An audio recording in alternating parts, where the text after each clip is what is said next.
are on strike. And these 4 unions are affiliate members of the NLC.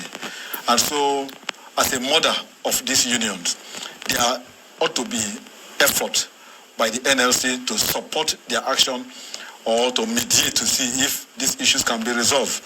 I can say as a fact that the NLC had been had tried to resolve mediation, involving at some point, at every point, trying to get this matter resolved.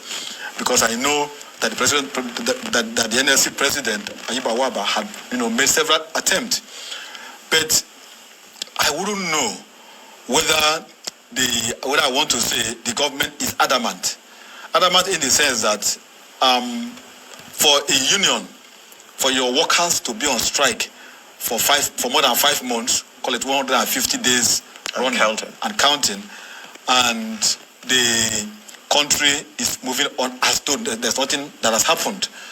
I remember saying in this your program, I said, if this country were to be Mr. President's private company, like assuming that this is Nigeria is a private company of Mr. President, is it how it would have been run? I believe it would have been the contrary. Because if those you employ working for you are protesting, are on strike, it would have been your duty as the CEO to find out. Because as the strike goes on, you have loss of man hour, you have loss of capacity, you have so many things. But the president goes on, business goes on, politicking campaigns as though there is nothing that is happening. There's nothing that is going on in our tertiary institution. So it becomes a very big concern. And I want to also agree to those who have said that why the political class, the elite, go on as though there's nothing that is happening in the country with regards to the Asuu, Asano, and the rest of the union strike is because the children of this political class, the children of the elite, are in private institutions outside this country. And this political elite will be having the boldness to post the pictures of their children graduation on social media, showing to us, showing to Nigerians that their children are celebrated abroad. And we that have our children in public schools, in the public federal universities, we don't have anything to do. We'll just be waiting for the Asuu strike to resolve. So this has become the major concern for Nigerians. So begin to ask, is it that Mr. President, because I did not vote for the Labour Minister or the Minister of Education, I voted for Mr. President. The bulk of the entire issue stuff on Mr. President's table. He has the knife, he has the yam, everything. He has the final say. So if he had appointed a committee led by his Labour Minister, his Minister of Education, and they have handled this matter for 150 days and counting, and there has not been any concrete resolution or concrete position taken, it would have been his duty as the Commander-in-Chief of the Armed Forces, as the one who canvassed for Nigerians to vote for him, as the one whom the Labour members voted for as Nigerian President, to call the Labour Union to a meeting and say, what are the real issues? So I think that it's either our political class are deliberate in their policy, in their actions, to try to reduce the middle class. Because the only way you can bring a change, is a societal change, is to educate the masses. And when the masses are half educated or uneducated, you can be rubbing off on them, like what is happening. So what is really the issue? Why haven't this issue of Asuu been resolved for over 5 months? And politicking is going on. The political parties are selling their forms as high as 100 million naira, and the political class who are in government will have the money to buy forms and be seeking to contest for the office of presidency. And the question that keep bubbling in my mind is, where are we heading to? So I am happy that the NLC, that is the mother of all these unions that are protesting, that are on strike, have come up now to take the way they want. That is why the CLO, the civil society groups, have now joined because it is a protest. If it is a strike, we don't have any business in strike. Yes. But protest can be, we can go in and support any protest that is peaceful. In the spirit of camaraderie. And trying to bring out what are they asking for? They're asking for good education. They're asking for better welfare of the employees of the federal government, who are these lecturers.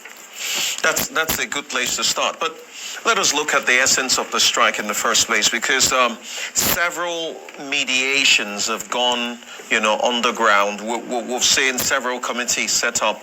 This conversation first started with the Minister of Labour, Chris Ngige, and they went back and forth, got to a point of a white paper, signed a memorandum of action. And then it looked as though that wasn't forthcoming. They also set up another committee called the Nimi Briggs Committee to also come up with perhaps a white paper, a position that will be presented to the government before this whole thing escalated to this point. Do you even think that with the protest, the government will be pressured to resolve this impasse between Asuu and the federal government anytime soon?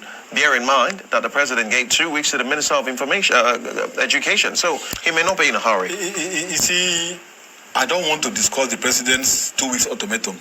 Why don't you want to? Because for me, it's appalling. Sorry to use that language. How? This is the commander-in-chief of armed forces. This is the man that the buck stopped on his table, like we have agreed. This is the man whose word is a law. His command, his authority, his statement is a policy statement. And this strike had been lingering for more than 5 months. And during the Salah break, the Salah period, the president came up with a Salah message. That was in Katsina. And he said, enough is enough. And that is where he made a statement that he has given a marching order to the Minister of Education. To 2 weeks. To the Minister to resolve the issue in 2 weeks. And 1 week and about 3 days, after, nothing tangible has been achieved.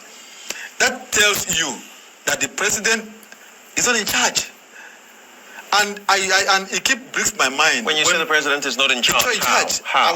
I was discussing with friends that the President Buhari, that is the one governing Nigeria today, is not the one I knew about 20 years ago. You've said this for a lot of times, and I will be saying it on this platform. And I will say it again, and I will say it because I want to use it to buttress my point. The President Buhari I knew 20 years ago was a man that was very thorough, very disciplined. His statement was a law. His statement was an order, and nobody can dare, disobey his orders. But and he was known for discipline. This is democracy. I'm coming to that. Yeah. When you knew that was the military era. No. 20 years ago was about in 2000. In 2000. Before he came into office. That was when he first came into contest. Okay. For the presidency. But you've always known him from the military era. The military era. This description fits who he was. No, from what I have seen now, I dare say that he wasn't the one that was in charge. It was Idiagbo. Sorry to say this. Because it was Buhari Idiagbo. Idiagbo was always on the streets, was always going about, was always enforcing the war against discipline and all those stuff. So from what I have seen now, he is now the president. So it wasn't him that was in charge. It was, in my own thinking, it was Idiagbo. I'm glad you used the word in your own thinking. Because from what I have seen now, that can be a statement of fact. Now, you see, if you are a historian, you take knowledge from the past history and you bring it to the present, and you can now predict what the future will be. So, from what the past, we had thought that he was in charge, that it was him that was everywhere. But we have now seen the present, that he is now in charge. Like, he is the president now. We are now in democracy. He is the president. His name is the one that he was voted for, and he has a vice. Then everything revolves around his table, and things are falling apart.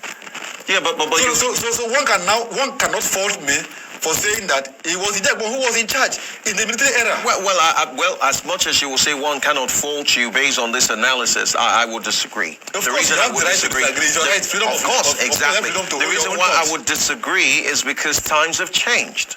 maybe the president then, age was on his side, and a lot of things favored that action man that you knew. But it's still the same president who was in charge that is still in charge. I will always want to say, or I will always hold this opinion, that those who have used age, that are you not saying that the president, is becoming, weak because of age? Well, I can't say that though. But I will also tell you that you were not as active. You were not as active as you were 20 years ago, were you? Of course I was. Are you now? No. You see, I have even added more innovations to the way. No, let's get it clear. Let's get it clear. Yes. You have been at the forefront of advocacy. Exactly. And you have been with the civil society for almost all your life. Excellent. Now, 20 years ago and now, are you the same Franklin? I have added more innovations. That is what I'm saying, because we now have social media, we can now communicate. Instead of me to take letter and go and dispatch in Abuja, I can use I am now becoming more stronger. Are you as more sophisticated? Well, let's talk about additional technology and all of that. That's the truth. Are you as active as you used to be? More than active. I've just told you now that 20 years ago... You adding technology to it. No. You see, 20 years ago, I wasn't this exposed because of I wasn't having the opportunity to go through the news. I have to read papers. But now, I go about with my phone. I access social media. I access the news bulletin. I read all the reports online. I don't even have to go and read papers or go and see or watch television again. I just sit on my phone. I can even scream, watch the TV, watch everything on my phone. Okay. So I am now more sophisticated, more informed, better equipped to carry out my advocacy than I did 20 years ago. Yeah, but so the president Buhari of about 40-something years ago, when he was president 40-something years ago, should by now be more equipped, knowing that you have every materials at your disposal. Add 40 to you now. Good. Will you still be this active? Well, if I know that I will not be active, I won't go for something that I know will be demanding, because it is your energy that you can now gauge when you are going for an office or going for for example, going for a 100-meter race. You gauge your energy, you gauge your strength. That is what they say. When the kitchen is too hot, you quit the kitchen. Must you be in the kitchen when the kitchen is hot, when you know your strength can't carry it?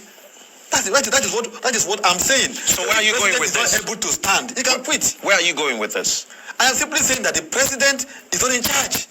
If he's in charge, then this issue of coming to give coming to give his ministers 2 weeks after 5 months of Asuu strike, you're coming to give your minister 2 weeks, and that 2 weeks we have elapsed about 13 days have even elapsed. We are waiting for about 2 or 3 days to go.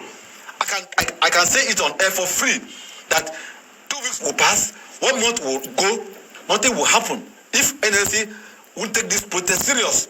That is why we are there to say, NLC, fire on. We will be with you, because the only way we can obtain social change is when we begin to march out to demand social change by force, but not by violence, but with peaceful nature, like we've done today. Imagine that this protest will be carried out tomorrow, peaceful. We do it next tomorrow, and then subsequently, all the workers will now be pulled out from their civil, service, structure and join the procession. Imagine that all the workers, all doctors, all nurses, the aviation sector, everybody. Invariably, you want to ground the economy. Demand the you president. Want to ground the economy. Nobody is saying so. We are saying that the president should authorize the reopening of our federal institutions so that our children can go back to school. Let's get it clear. You want the president to authorize. That's it. At this point, is it his authority that is keeping the strike on, or honoring of the agreements? You have just said the word. He needs to come out and say, we are going to implement and match his words with action. You have gone into agreement in 27 with Asuu. Have you been able to implement? Don't tell me that he wasn't there. Government is a continuum. When you come to a government, you inherit asset and liability. When President Buhari was campaigning for protest, I remember I watched one of his videos when Asuu was on strike, and then President Jonathan went to get a loan. he went ahead to castigate him. We thought that he has the solution to this Asuu, protest on his fingertips.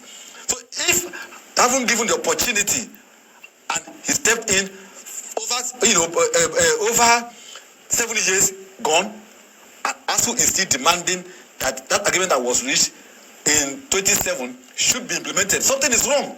So it's either the president is not being told the truth by his ministers, or he lacks the ability to resolve this issue. And that is why the labor under the NLC and other associate union and other groups like CLO will now let the president know that he is not being briefed properly, and that is either he will authorize the minister to do the right thing, or they quit. I remember, if you are in Nigeria, you would have heard Ali must go protest when the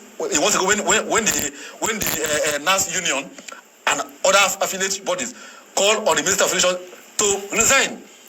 It will get to a point where Nigerians will be leaving the ministers and focus on president, because we voted for him. I did not vote for any minister.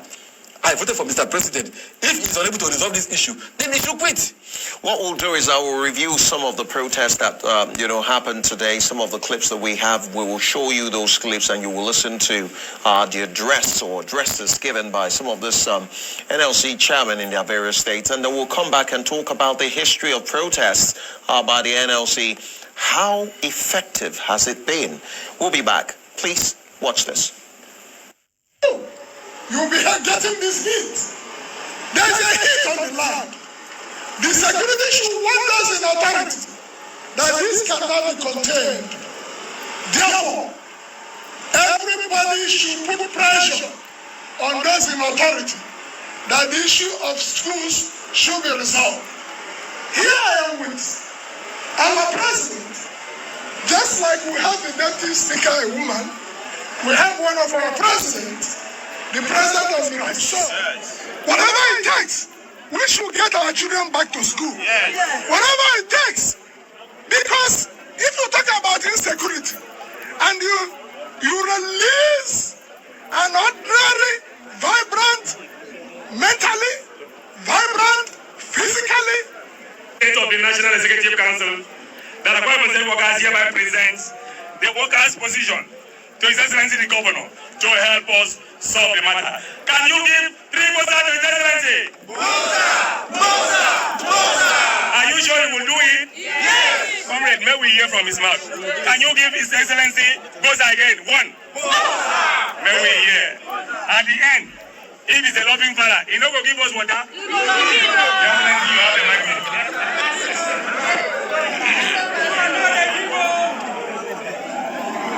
Comrades are here. Mr. President, Mr. Chairperson of NLC Akwa Ibom, my beloved comrades, gentlemen of the press. First, Mr. President, the Governor of Akwa Ibom State, His Excellency Mr. Udomi Manuel, is unavoidably physically absent from the